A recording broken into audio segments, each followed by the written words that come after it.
Hello मित्रों, आज आप જોઈશું કે આપણે મંડે કેવી રીતે ટ્રેડ કરી શકીએ છીએ। તો સૌથી પહેલાં આપણે છે એ નિફ્ટીમાં આપણે જોઈશું। તો આપણે નિફ્ટીની વન ડેની ટાઈમ ફ્રેમમાં આવી ગયા છીએ। તો તમે જોઈ શકો છો કે જ્યારે એનું ફ્રાઈડેનું જે ક્લોઝિંગ છે એ ડાઉન સાઈડ રહ્યું છે। તો હવે આપણે નિફ્ટીમાં છે એ કઈ રીતના ટ્રેડ કરી શકીએ છીએ। તો નિફ્ટીમાં આ એક ઝોન છે 25,132થી લઈ અને 25,275। તો આ ઝોનની અંદર આવવાની શક્યતા છે નિફ્ટીમાં છે એ વધારે દેખાઈ રહી છે। તો હવે આપણે એની 1 આવરની ટાઈમ ફ્રેમમાં જઈશું।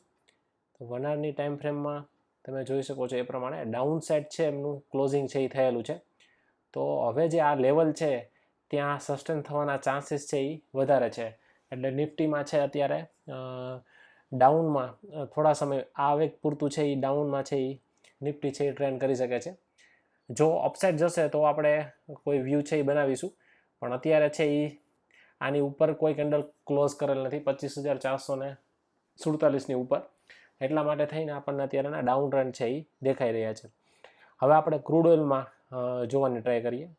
તો ક્રૂડ ઓઇલમાં કાલે આપણે એક અપસાઇડની જે મૂવ છે એ કેચ કરેલી હતી, પણ ત્યારથી અહીંથી તમે જોઈ શકો છો કે 5678થી રિવર્સ થઈ ગયું હતું માર્કેટ, અને પછી કન્ટિન્યુ છે એ ડાઉન ટ્રેન્ડ। તો ડાઉન ટ્રેન્ડના જેના ટાર્ગેટ હતા એ એને કમ્પ્લીટ કરી દીધા હતા। હવે ડાઉન સાઇડની બાજુ છે એ માર્કેટ સસ્ટેન થવાની ટ્રાય કરે છે। તો અત્યારે ક્રૂડ ઓઇલમાં કોઈ મૂવમેન્ટ છે એ જોવા મળી રહી નથી। હવે આ જે એક ઝોન છે 5687 એ ઝોનની જો ઉપર ટ્રેડ કરે છે તો આપણે આગળ આપણા અપસાઇડના જે ટાર્ગેટ છે એના માટે વિચારીશું। તમને ટાર્ગેટ બતાવી દઈએ। આપણા ઉપર અપસાઇડના 3 ટાર્ગેટ છે એ ઓલરેડી બતાવેલા છે, પણ અત્યારે માર્કેટ છે એ સાઇડવેઝની અંદર ક્રૂડ ઓઇલમાં દેખાઈ રહ્યું છે, અથવા તો કોઈ એક સ્ટ્રોંગ ઝોન આવશે સપોર્ટનો તો ત્યારે આપણે એમાં વિચારીશું। અત્યારે તમે જોઈ શકો છો કન્ટિન્યુઅસ છે એ ડાઉન ટ્રેન્ડની અંદર છે એ જઈ રહ્યું છે। તો આમાં આપણે ક્રૂડ ઓઇલમાં એક સારી એવી મૂવમેન્ટ આવશે તો એ તમને જણાવીશું, પણ અત્યારે છે એ ડાઉન ટ્રેન્ડની અંદર છે એ ટ્રેડ કરી રહ્યું છે, એટલા માટે થઈને આપણે એને સ્કીપ કરીશું। હવે આપણે ગોલ્ડની અંદર જોઈ લઈએ કે ગોલ્ડની અંદર છે એ કઈ રીતના ટ્રેડ બની રહ્યો છે। તો ગોલ્ડમાં આપણે તમે જોઈ શકો છો કે જે આપણું એક ઝોન છે, જે આ યલો બોક્સ છે એની અંદર એક આપણે ઝોન બનાવેલું હતું, એની અંદર જ ટ્રેડ છે એ હજુ સુધી કરી રહ્યું છે। કન્ટિન્યુઅસ 3 દિવસથી ટ્રેડ છે આની અંદર છે એ કરી રહ્યું છે। જે ફ્રાઈડેનું સેશન હતું તેમાં પણ ક્લોઝિંગ આપવાની ટ્રાય કરી છે, પણ જે લેવલ હતું એનાથી ઉપર છે એ ક્લોઝિંગ છે એ નથી આપેલું। તો 1 આવરની ટાઈમ ફ્રેમમાં જોઈ લઈએ। 1 આવરની ટાઈમ ફ્રેમમાં તમે જોઈ શકો છો કે આ જે એક લેવલ હતું, ઓકે, એની અંદર જ છે એ હજી સુધી ટ્રેડ કરી રહ્યું છે। આપણે એનું જે ઓપનિંગ હતું ત્યાંથી ડાઉન થઈ અને પછી પાછું છે એ અપ જતું રહ્યું છે। હવે અત્યારે ગોલ્ડ છે એ કન્ટિન્યુઅસ જો થોડાક દિવસ અહીંયા ટ્રેડ કરે છે 1 થી 2 દિવસ, અને પછી જો એ માર્કેટ એનું જે ઝોન છે એને બ્રેકઆઉટ કરે છે તો અપસાઇડ બાજુ આપણે વિચારીશું। ડાઉન ટ્રેડમાં આપણું કન્ફર્મ છે કે આની નીચે જશે તો જ છે એ આપણે શોર્ટ સેલિંગ માટે વિચારીશું, અધરવાઇઝ છે એ આપણે અપસાઇડના વ્યૂ છે એ કન્ટિન્યુ રાખશું। હવે આપણે બેંક નિફ્ટીમાં જોઈ લઈએ કે બેંક નિફ્ટીમાં આપણે કઈ રીતે ટ્રેડ કરી શકીએ છીએ। તો બેંક નિફ્ટીની અંદર તમે જોઈ શકો છો કે આપણે જે લેવલ ડ્રો કરેલા હતા એક એઝ ઇટ ઇઝ રાખેલા છે, એમાં કોઈ ફેરફાર નથી કરેલા।